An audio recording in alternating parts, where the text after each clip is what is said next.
부르면 오더라고요. 예배당 문을 나서면 기억에 남는 말씀이 전혀 없을 정도로 저의 마음은 온통 세상으로 가득 차 있었습니다. 그렇게 한 3개월쯤 지났는데 어느 순간 목사님의 설교 말씀이 들리기 시작하는 거예요. 성령님의 강권적인 역사였습니다. 지금도 잊을 수 없는 경험인데요.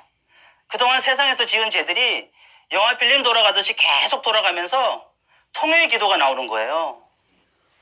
제가 기도하면서 눈물을 보인다는 것은 저에게 있을 수 없는 일인데 몇 날 며칠 계속 눈물로써 회개하게 되었습니다. 살려달라고, 용서해달라고 제가 죄인이라는 기도가 계속 나오더라고요.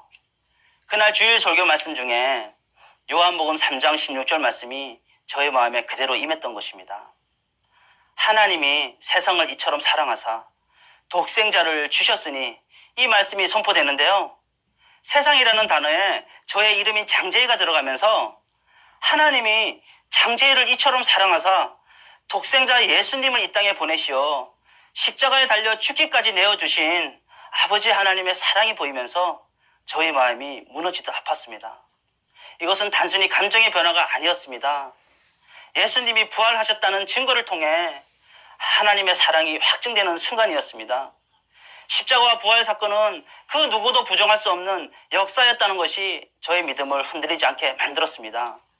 성경에만 기록되었다면 저는 아마 부활을 믿지 못했을 것입니다. 그런데 성경뿐만 아니라 세계 역사책에 기록된 사실이기 때문에 믿을 수밖에 없었습니다.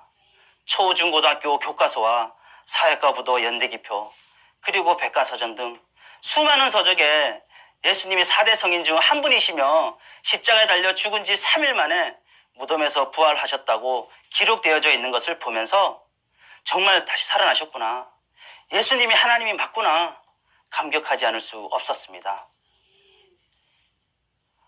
그동안 안개처럼 뿌옇게만 보였던 하나님의 실존이 선명해지기 시작했습니다. 요한복음 2장의 말씀처럼 죽은 자 가운데서 다시 살아나신 후에야 성경과 및 예수께서 하신 말씀을 믿었던 제자들과 같이 저도 동일하게 예수님의 부활을 통해 성경의 모든 말씀을 믿을 수 있게 되었습니다. 그동안 믿을 수 없었던 성경 말씀이 사실로 믿어지게 되니까 보이지 않는 천국과 지옥, 하나님의 실존이 그대로 믿어지게 되더라고요. 더욱더 놀라운 것은 로마서 14장에 그리스도께서 죽었다가 다시 살아나신 것은 죽은 자와 산 자의 주가 되려 하심이라는 겁니다.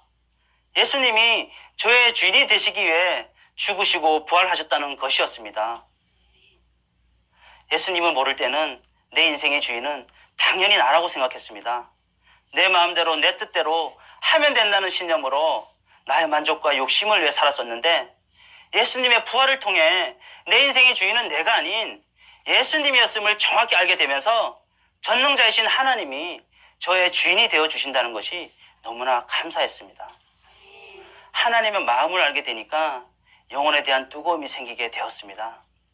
현직 교사로서 학교에 있다 보니까 복음을 듣지 못해 방황하는 어린 학생들이 너무 많은 거예요. 학교가 복음의 사각지대로 보였습니다. 사도 바울은 복음 증거하는 일, 사명이 자신의 생명보다 더 귀하다고 말씀하였는데요. 이 고백이 저에게는 강력한 도전으로 다가왔습니다. 그때부터 지금까지 근무하게 되는 학교마다 기독 동아리를 만들어서 성경 공부와 예배를 드리며 학원 복음화를 위해 달려가고 있습니다.